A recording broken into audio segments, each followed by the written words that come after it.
नमस्कार. बघा, आता एक महत्वाचा मतदारसंघ आहे. त्या मतदारसंघामध्ये एक खूप मोठी उलटफेर होणार आहे. तो मतदारसंघ म्हणजे शिर्डी मतदारसंघ. आता शिर्डी मतदारसंघ हा अहिल्यानगर म्हणजेच अहमदनगर जिल्ह्यामध्ये येतो. नगरमध्ये दोन मतदारसंघ आहेत, एक उत्तर अहिल्यानगर आणि दुसरा आहे तो म्हणजे शिर्डी. आता शिर्डी महत्वाचा काय आहे, कारण भारतामधील म्हणा किंवा महाराष्ट्रामधील म्हणा सध्या दोन प्रादेशिक पक्ष जे आहेत, एक प्रादेशिक पक्ष आणि दुसरा राष्ट्रीय पक्ष, ह्या यांच्यामध्ये तिथं लढत होणार आहे. आणि त्यामध्ये आता दोन्ही पक्ष हे प्रादेशिकच आहेत आणि दोघेही पक्ष एकच आहेत. आणि या ठिकाणी शिर्डीमध्ये एक नाव येते पुढे, ते म्हणजे उत्कर्षा रुपवते. वंचितचे उमेदवार हे नाशिकमध्ये सुद्धा एक उलटफेर होण्याची बाकी आहे. आणि नाशिक नंतर पुणे, पुणे नंतर शिर्डी, हे असे तीन मतदारसंघ आहेत. ह्या तीनही मतदारसंघामध्ये एक अचंबित असे उमेदवार, म्हणजे जो उमेदवार खरंच काहीतरी करू शकतील असे उमेदवार वंचितनं दिलेले आहेत. ते वंचितनं उमेदवार दिलेत ते जिंकण्यासाठी, कुणाला पाडण्यासाठी नाही किंवा कुणाचे मत खाण्यासाठी नाही. या ठिकाणी दोघांनाही पाडण्यासाठी या ठिकाणी वंचितनं खेळी खेळलेली आहे. आणि तेच नगरसाठी.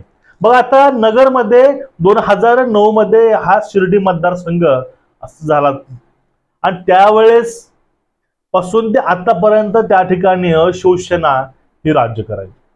आणि यावेळेस 2019 मध्ये त्या ठिकाणी समीकरण खूप वेगळे होते. पण आता 2024 मध्ये त्याचं नेमकं असं झालेलं आहे, दोन उमेदवार, एक शिवसेना युबीटी आणि दुसरा शिवसेना शिंदे, म्हणजे एकाच पक्षाचे, एकाच विचाराचे आणि एकाच घरातील म्हणजे एकाच मूळ पक्षामधील उमेदवार एकमेकांच्या विरोधामध्ये आहेत. आणि त्या ठिकाणी तिसरा उमेदवार तो म्हणजे वंचितच्या उत्कर्षा रुपवते. आता बघा, जे त्या ठिकाणी 2019 मध्ये सदाशिव लोखंडे हे तेथील खासदार होते आणि त्यांना रडर होते काँग्रेसचे भाऊसाहेब कांबळे. आणि त्यावेळेस वंचितला वोटिंग मिळाली होती 63,200 वोटावर, ते 6.15% घेऊन तिथं ते होते.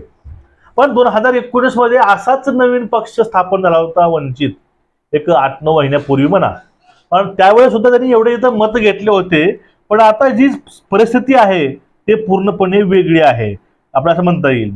आता बघा, या ठिकाणी जी गोष्ट होऊ घातलेली आहे ती शिर्डीमध्ये गोष्ट कुठली, आता आपण बघून घेऊया. हे तीन उमेदवार आता यावेळेस इथं सदाशिव लोखंडे हे शिंदे सेनेकडनं आहेत आणि भाऊसाहेब राजाराम वाकचोरे हे शिवसेना युबीटी कडनं आहेत. आणि या ठिकाणीच वंचित बहुजन आघाडीची उत्कर्षा रुपवते या ठिकाणी आहेत. म्हणजे तिहेरी लढत आहे. हे तिहेरी लढत नसून ही लढत ही एकेरी होणार आहे. आता बघा, भाऊसाहेब वाकचोरे हे तळ्यात मळ्यात त्यांचं काम चालू होतं. शिवसेना काँग्रेस, काँग्रेस शिवसेना, असं साईबाबाचं शपथा खायच्या, म्हणजे अनेक शपथा खाऊन हा माणूस परत तरीही दल बदलायचा. हा मुद्दा पहिला. कारण बघा, आता शिर्डीमधील जे लोक आहेत, जनता आहे, त्यांचं आराध्य दैवत हे साईबाबा असणारच. आणि ह्या साईबाबांच्या शपथा खायच्या, ह्या शपथा खाऊन सुद्धा त्याला जागायचं नाही, ह्या शपथा खोट्या ठरवायच्या, असं काम वाकचोरे साहेबांनी केले. त्यामुळे तिथे ते स्थानिक लोक जे आहेत ते त्यांच्या विरोधामध्ये जास्त प्रमाणे आपल्याला दिसतात. आणि पुढला विषय आहे तो म्हणजे ते शिर्डी संस्थांचे एक जे हे असते, ट्रस्ट असते, त्यामध्ये होते. त्यावेळेस तिथं तुपाचा जो घोटाळा झाला होता तो त्यांनी केलेला तिथं. त्यामुळे एकूणच यांची जी प्रतिमा आहे थोडीशी बॅड आहे. आणि ते असू द्या, पण त्यानंतर याचा संबंध हा भाजप सोबत आहे. त्यांच्याकडे RSS सुद्धा काहीतरी आहे असं म्हणतात.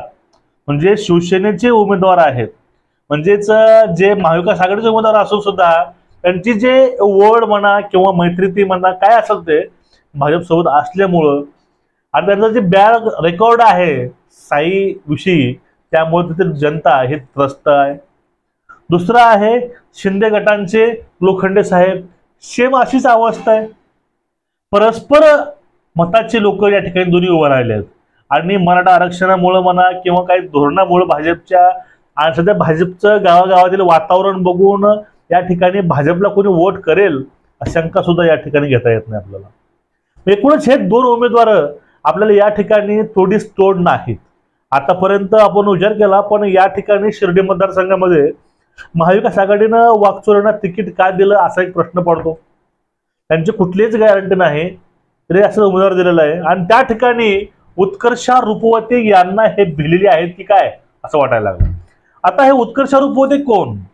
उत्कर्षा रुपवतेचे आजोबा हे स्वतंत्र सेनानी, त्यानंतर त्यांचं पण कार्य चांगलं आहे। बघा आता उत्कर्षा रुपवते यांनी 15 वर्ष काँग्रेसमध्ये काम केलं। 15 वर्ष काँग्रेसमध्ये काम करून यांच्याकडे सबसेल कानाडोळा हा काँग्रेसने केला। काँग्रेसला एकनिष्ठ असून यांच्या पदरी काय पडलं? काहीच नाही। घराणेशाही जोपासली गेली, यांना एकदम डावललं गेलं। त्यामुळे यांनी काही दिवसापूर्वीच त्यांना सोडचिठ्ठी दिली। आता ते काँग्रेसमध्ये असताना सुद्धा त्यांचं जे रिलेशन आहे ग्राउंड पातळीवरती लोकांमध्ये त्यांचं जनमत आहे ते खूप वेगळं होतं। आता बघा शिक्षित लोकांचे विचार हे वेगळे असतात। शिक्षित लोकांच्या ज्या आशा म्हणा किंवा पुढल्या आकांक्षा असतात किंवा नियोजन असतं हे पूर्णपणे वेगळं असतं। जे अशिक्षित आहेत ते काय म्हणणार, आम्ही हे मंदिर बांधू ते मंदिर बांधू हे करू ते करू। ते लढाई ही धार्मिकतेवरती नेऊन ठेवतात, ते लढाई हे जातीवरती नेऊन ठेवतात। पण जे एखादा शिक्षित उमेदवार असेल तर तो शिक्षित उमेदवार ह्या गोष्टी न बघता तो फक्त विकास कसा करता येईल, शैक्षणिक असेल बौद्धिक असेल सामाजिक असेल यावरती त्यांचे विचार हे वेगळे असतात। म्हणून त्यांचा भर ही ह्या गोष्टीवरती असतो। अशाच उमेदवार म्हणजे उत्कर्षा रुपवते। आता यांचा बघा काही दिवसापूर्वी यांच्या गाडीवरती कोणतरी हल्ला केला होता। का हल्ला काय? ज्या वेळेस आपण त्यांना तोडीस तोड देऊ शकत नाही, आपण त्यांना आपण पराभूत करू शकत नाही किंवा आपला पराभव दिसतो पुढे आता की आता आपण हारणार आहोत, ज्यावेळेस अशी अवस्था येते जेव्हा अशी वेळ येते त्यावेळेस असे प्रकार घडतात, असे भ्याड हल्ले हे होत असतात।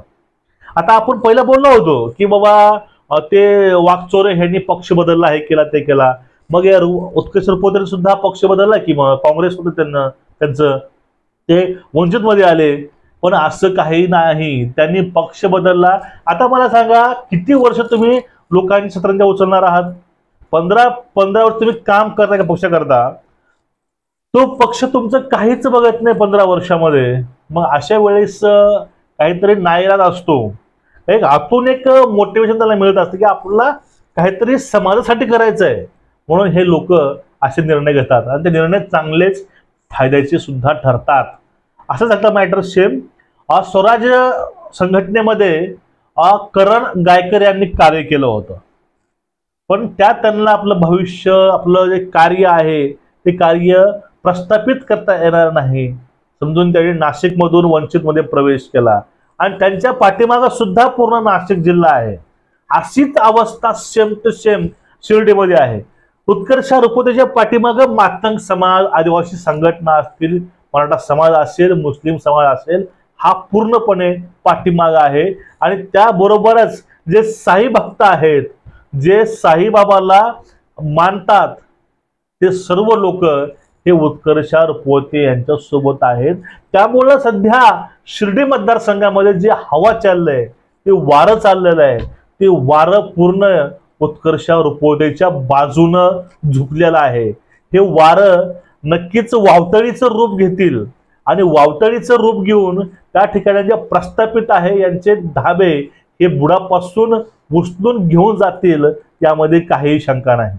तुमचं एकूणच याविषयी मत काय आहे? तुम्हाला नेमकं याविषयी वाटतंय काय ते खाली कमेंट करून सांगा आणि आपल्या चॅनलला सबस्क्राइब करून एक सामाजिक जबाबदारी म्हणून व्हिडिओ हा जास्तीत जास्त लोकांपर्यंत पोहोचवायचं काम ते तुम्ही कराल अशी आशा करतो। नमस्कार।